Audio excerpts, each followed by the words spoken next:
Καλησπέρα, με λένε Ρένια Κροτανάκη, είμαι 40 ετών και στο ερώτημα τι είναι για μένα Θεός θα απαντούσα ο άνθρωπος.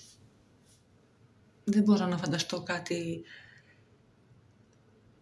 που ρυθμίζει τον κόσμο υπερβατικό, κάτι πάνω από μας που γνωρίζει και ορίζει.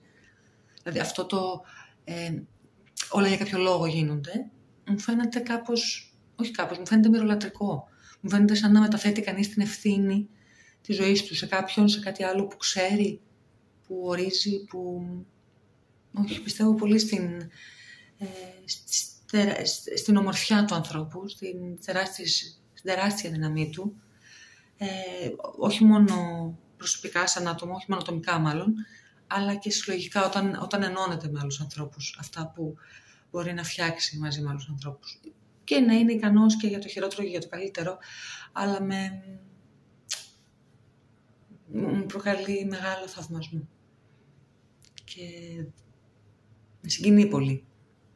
Ξέρω εγώ, ίσως γι' αυτό να είμαι και φύση αισιόδοξη, που λέει μια φίλη μου. Γιατί πιστεύω στον άνθρωπο.